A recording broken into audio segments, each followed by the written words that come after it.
Oh, okay, gotcha. Okay, just want to make sure. Which is a boy. Gotcha. And now, in terms of the kids, now, are they into boating and, partaking in that lifestyle? Because I'm assuming, as your children, they grew up around that environment. Yep. Right. Yep. They all are into boating. My youngest and middle, much more. So they live in Florida. My oldest is in Dallas, Texas. Okay.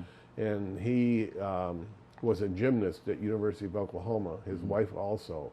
Right. And he loved gymnastics. He opened up a gym there, he's working as a programmer architect. Sure. And started the gym, and he's got 4 kids. All of them are gymnasts. 2 of them have followed him to University of Oklahoma as gymnasts. And he has no time for boats. He's got 2 or 3 boats in the yard, but never gets to use them. Well, we've talked about this too. He's in fantastic shape. I mean, there's my history in martial arts and, being around folks who are all into fitness and whatnot. If they see, now your son, what's his name? Mark. If you see pictures of Mark, if you're listening to this and you have any kind of thoughts on, how to get there and, be a specimen of a gymnast, he is it. I mean, and to say I'm jealous would be a sincere, understatement. But I'm sure he worked like hell to get there. Okay. He shows his 6-pack. I hide mine. Yeah. Well, the protective layer. A 6-pack for us is 6 of us standing side by side. Okay, so the kids, like I said, they had some experience with boats growing up. So now we talk about your first job at the steel company. Now let's talk about specific to marine. What marine manufacturers or related companies through the years have you worked for? Because that in itself is fascinating. Yeah. Trojan Yacht. Then I went to Slickcraft and Robalo until they basically went bust. Right. Irwin Jacobs, or AMF, sold out. Okay. And that took me to Holland, Michigan, and they closed that plant. They wanted me to go to Little Falls, Minnesota. I commuted back and forth there for 6 months and decided there's no way I'm going to move to Minnesota, Little Falls, Minnesota. So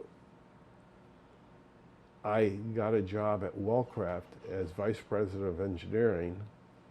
I went down there. I worked in my 2 weeks notice. They asked me if I could come down for a day or two, to get started. So I went down, came back, got a call from Bob Long, who was the president, who I had known from AMF. And he said, Jeff, the bottom has fallen out of the industry, and I just can't bring on any new people now. Right. So, oh, good. I just quit my job. Went to here. Now what am I going to do? And that very afternoon, the president of Slickcraft came to me and said, gee, if we move engineering to Florida to the Robalo plant, would you stay? Oh, let me think about that. Yeah. Hard fight, right? Yeah, so I went Twist down my arm. To Robalo for a couple of years, and then decided that I wanted to build my own boats. So we had a picture of that one. Yeah, that's right there on the monitor. We'll get a snap up to share with everybody. Okay, so this was a stepped hull runabout. I was always interested in stepped hulls because I followed the boats of the 40s and 30s, the Garwoods and the Chris Crafts and whatnot, and also seaplanes had stepped hulls. Okay. And they always intrigued me. We got away from stepped hulls when we got big, powerful engine V8s because the stepped hull was more efficient and they could run with the smaller engines. So they got the bigger engines. They didn't need them. They didn't need it, yeah. They didn't need them. So I said, well, maybe it's time to bring these back. So I built the first one, and got it out on the water, and it just sucked down. It wouldn't come up, and then all of a sudden it would pop loose, and it was like a rocket powered. Right. Friend of mine's father, Olin Stevens, and Dave Wood, whose grandfather was Garwood, he built boats and he raced unlimited hydroplanes. They told me, well, when we built slow motion, we had the same problem. We found out that if we aerate the step, it eliminated that. So then I learned to aerate the step, and the boat performed great. Now, for folks that are hearing this and they're not exactly familiar with what exactly you mean by steps in the hull, can you explain that for someone who's, say, a novice? Okay. What that is? Well, the front part of the hull would be deeper, and then the back part of it, at some point, would step up an inch, 3 inches, 4 inches, something, so that there is a space. When the boat's going through the water, it releases at the forward step and then reattaches at the back step, and reduces the amount of wetted surface, the amount of area that the water is, the friction. And that increases the efficiency. overall. So the downside for what you're describing is for when the boat is squatted or in the water, and it begins to move forward, and you're powering up, that hold that it has because of that is due to the step, but it also, so the trade-off for the performance there is you're going to be a little slower out of the hole shot, for those who might not know what that term means. But then as we move out of there and we get up on plane or on top of the water, we're moving more efficiently, using less fuel, that kind of thing, right? Yeah. Okay. Yep. So great. My knowledge of that, we just exceeded my entire knowledge of boating. So with that, what other that is really interesting to me, because it makes me wonder, so what was it like in terms of the tooling you mentioned and the materials and the people? What was it like building a boat in the 70s versus today? Not much different. Okay. The tooling back then was all hand built. We would build a wooden boat.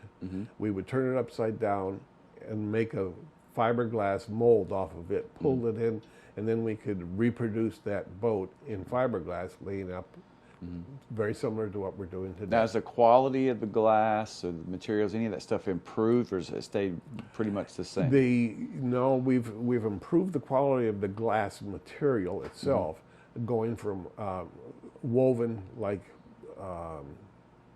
intertwined, to unidirectional, and that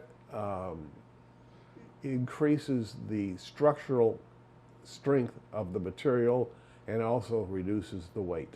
Got it. Because there's not as much resin trapped in it. So, speaking career long now, from a span of start to now, how many boats do you think you've drawn that were actually produced? 150. Okay, and then how many do you think you've drawn that weren't produced? Another 150. Okay, so you've worked for Wellcraft, you said, which was it Slickcraft? Is that what was that? Slickcraft, Robalo. Pursuit. I'm going to move around a little bit for you. So when you owned your boating company, you told me a really interesting story, and you can leave out the names and the places and the faces to protect the innocent, but or the guilty, I should say. So tell me the story about the boat show and or the delivery of a boat, maybe I said boat show incorrectly, where we had built the boat, we take it to the Miami area to deliver it, and what was, I don't want to spill the beans. So, Okay. Well, we built a boat for a fellow from Fort Lauderdale, and when he came up to pick it up, he brought a paper bag. The boat was $30,000. Right, and what year was this? This was 1983 or 4. A lot of cash to carry around any time for a period. Yeah. So a paper bag with 30 grand. Paper bag with $30,000, with $25,000. Okay. And So he came up with the 25. He said, well, you're 5 short. He says, well, you know, you want to sell the boat? Yeah. And at that point, yeah, we needed to pay payroll the next day. I got you. I understand. So, all right, we'll give you the boat for the $25,000 now, and you'll owe us 5. Mm-hmm. Okay, so he took the boat, loved the boat, had some issues with it, warranty issues. Sure, sure. So, okay, we'll bring it back and we'll fix it. So we brought it back, and we're taking it back down there. My brother was taking it back down there. And on his way to Fort Lauderdale, he stopped in Pompano. Okay. And pulled into a gas station, unhooked the boat, asked him if he could just leave it there for a bit. Went down to visit the fellow at his barbecue rib restaurant. Okay. And Nameless barbecue rib restaurant. Yeah. Yeah. And told him that, you know, we need the rest of the money so I can bring you your boat. And he says, I've got the boat. He says, no, you don't. Yes, I do. So they'd already gotten the boat from They the had- place you yeah, dropped it off, and somebody said, well- hey, your boat's around there, so now we've got it. So he went and got the boat, and Yeah. and he told Chris, this is, I think you just better forget about it. So you never got the $5,000? We never right? got the $5,000, Okay. and we $5,000 forgot about it. And Yeah. $5,000 at that time was Yeah. actually still a lot of money too. Yeah. So, Yeah. all right. So, of all the boats and projects you've been involved with over the decades of this career, which is absolutely fascinating. So, what was your favorite project, The one that I'm working on now. and what is that one? Well, it's a 31-footer, but my favorite project has always been the one I'm working on. One you're now. working on now, right? And it was every boat I built. Right, got ya. So that's a 31. We won't say a brand name. No. That's implied. Yeah. So now I've seen that I've been to your house multiple times. It's the best hotel in Florida, by the way. Yep. I'm glad I know where it is. It's really inexpensive, and the food's really good, and your wife is awesome, by the way. So the boats that I've seen at your house have been an LX-24. I've seen a 26 over the years.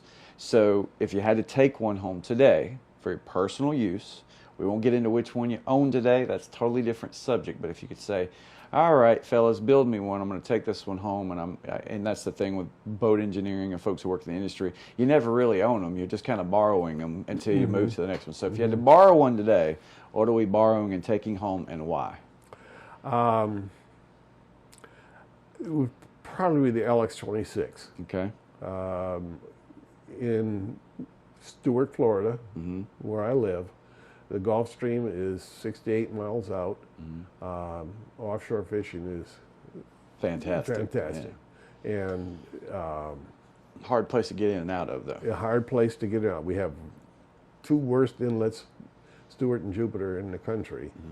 And it's a great size for that area, for that water. Gotcha. And then your grandkids fish too. I forgot to mention that. That's your grandson didn't he made the cover, or was it an interior of one of the fishing magazines? It was Florida Sportsman. Florida Sportsman. Yeah, he was on the cover. He was super happy about it. Yeah. That's a great photo, by the way.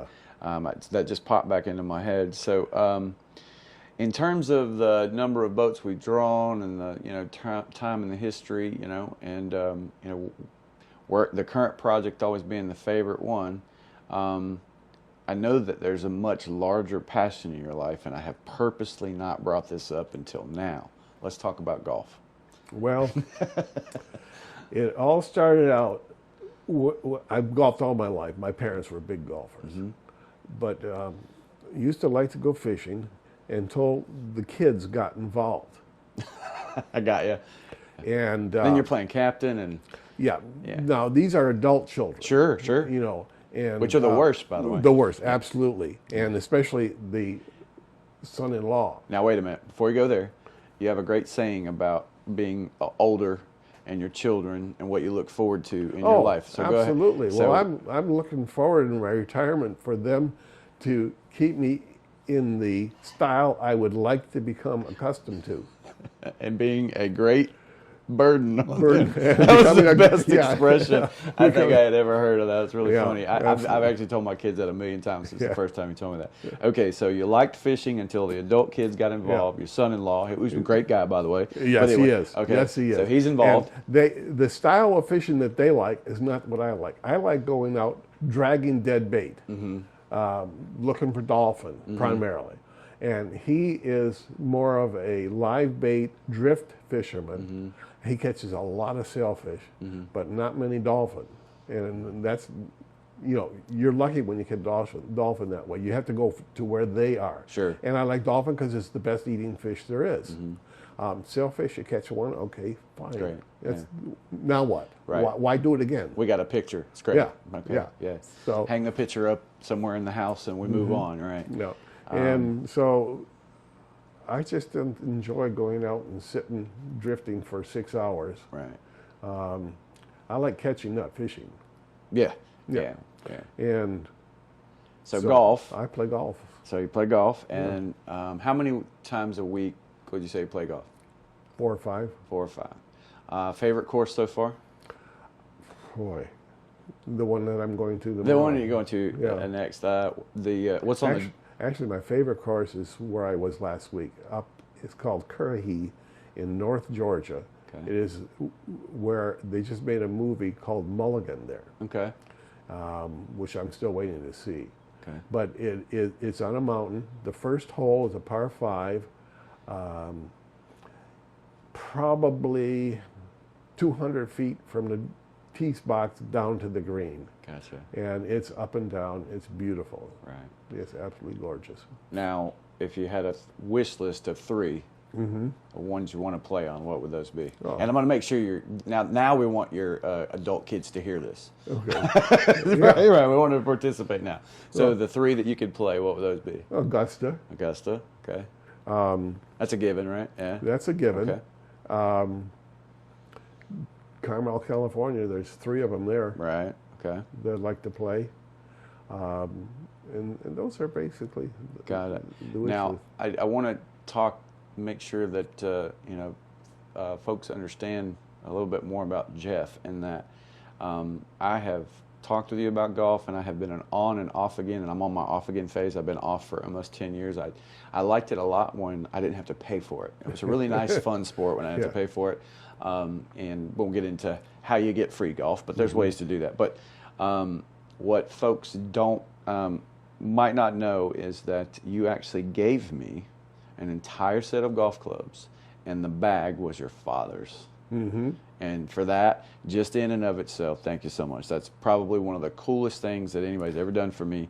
And regardless of what happens in my life, I'll always, because you literally gave me your dad's golf bag, and that to me is it's almost it doesn't get used probably the way that it is, and I'll probably end up buying another bag just because I have so few items that are sentimental to me that way. So you giving me that has always been, awesome. And when people say, what's the deal with golf? Don't touch them, leave them alone.